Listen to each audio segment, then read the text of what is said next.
अच्छा से आप यहाँ पर बैठ के सुन पा रहे हैं, इसलिए हम में और आप में ज्यादा अंतर मत समझना। सामान्य धरातल से जितना बात करेंगे, जितना श्रवण करेंगे, उतना ही बात समझ में आएगी और परिवर्तन भी आएगा। महाराज, बात कर रहा था मैं कि 84 लाख योनियां हैं। 84 लाख योनियों में मानव जीवन ही श्रेष्ठ क्यों है? गोस्वामी पाद जी ने इसको श्रेष्ठ क्यों कहा? इसलिए आहार निद्रा भय संतति त्वं सामान्य में तत् पशुभिर्नराणां ज्ञानं हि तेषामधिकं विशिष्टं ज्ञानेन हीन पशुभिः समाना। कितनी योनियां हैं? भोजन हम लोग ग्रहण करते हैं और भोजन बाकी के योनियां भी ग्रहण करती है महाराज। निद्रा, हम भी सोते हैं और उनको भी नींद आती है। हमें तो कभी कभी दवाई लेकर सोना पड़ता है, उनको तो बिना दवाई की नींद आती है। भय, हमें भी डर लगता है और बाकी की जो योनियां हैं उनको भी डर लगता है। संततित्वम, हमारी भी संतानें होती हैं और बाकी की योनियां उनकी भी संतानें होती हैं। सामान्य में तत्पशुभिर्नराणाम, हम में और बाकी की योनियों में ये सम है, बराबर है। फिर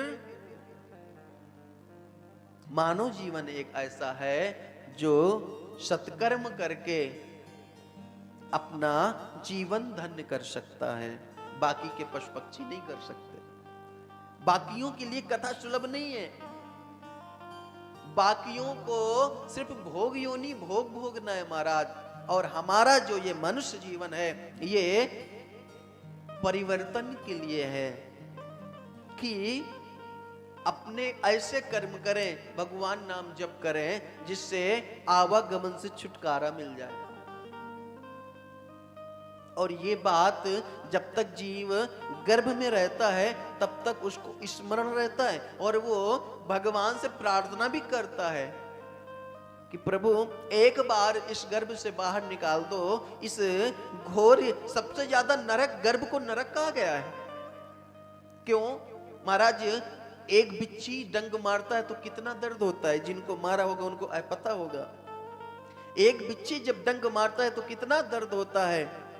1000 बिच्छी एक साथ डंक मारे उतनी वेदना उस गर्भ में पल रहे जीव को होती है।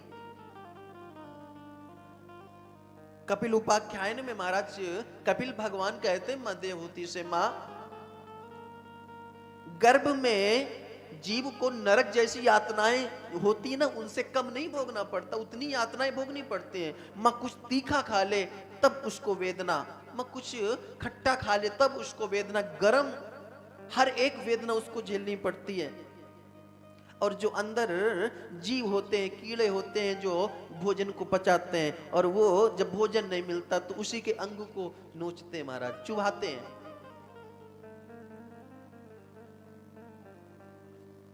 अनेक प्रकार से परमात्मा का स्मरण करता है। जीव को सब स्मरण रहता है जब तक वो गर्भ में रहता है। गर्भ से बाहर निकलने आते ही भगवान की माया ऐसे व्याप्ति है कि फिर वो सब भूल जाता है कि हमें क्या करने आए थे, हम क्या कर रहे हैं। तो हम में और बाकी की योनियों में सब बराबर है। अब हम ये अहंकार ना पालें कि हम बच्चों की पालन, बच्चों की परवरिश कर रहे हैं। महाराज बाकी के पशु पक्षी भी करते हैं।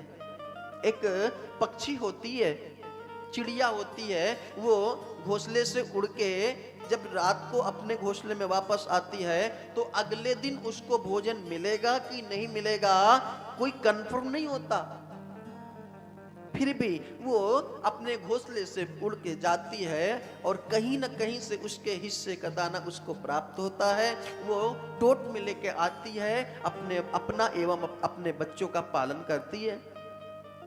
तो हम इस अभिमान में ना रहे कि हम अपने बच्चों का पालन करते हैं, बाकी की योनियां भी कर रही हैं। किसी संत ने कहा है, भांति भांति भोग मिले, अंगहु आरोग मिले। आपके पास अनेक प्रकार के भांति भांति के भोग हो, आपके पास हजारों नौकर चाकर हो, जो कुछ मांगो आपको सब सुलभ हो जाए। जीवन की सार्थकता यही मत समझ लेना। भांति भांति भोग मिले, अंगहु आरोग मिले, सुख के संयोग मिले संयम की बाटी में। धन और धाम मिले, स्वयश और मान मिले, राम न मिले तो सब काम मिले माटी में। यदि जीवन में राम ना मिले, जीवन में भगवान ना मिले, जीवन में भजन ना हुआ, जीवन में कथा ना हुआ, तो सब कुछ होते हुए भी व्यर्थ है आपके पास।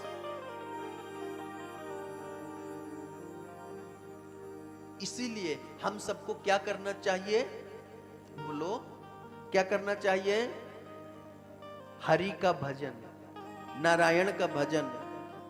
किसका? जो भी आपके इष्ट है उनका भजन। कितने लोग भजन करेंगे? बस सब। आइए हम सब बड़े भाव से भगवान का भजन करते हैं, इसके बाद महात्म्य में प्रवेश करेंगे। बोले बांके बिहारी लाल की जय। हरि का भजन करो, हरि है तुम्हारा। हरि के भजन बिना, हरि के भजन बिना नहीं गे गुजारा। हरि का भजन करो, हरि है तुम्हारा।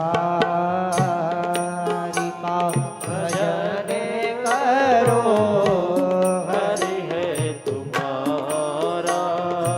ओ हरि का भजन करो, हरि है तुम्हारा। हरि का भजन करो, हरि है तुम्हारा। ओ हरि के भजन बिना, हरि के भजन बिना, हरि के भजन बिना, हरि के भजन बिना नहीं गे गुजारा। हरि का भजन करो, हरि है तुम्हारा। हरि का भजन करो, हरि है तुम्हारा।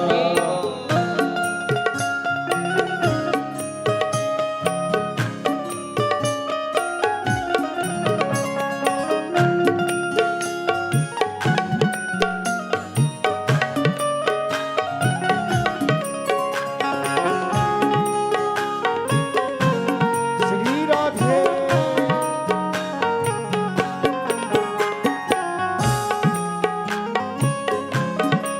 हरि बोल।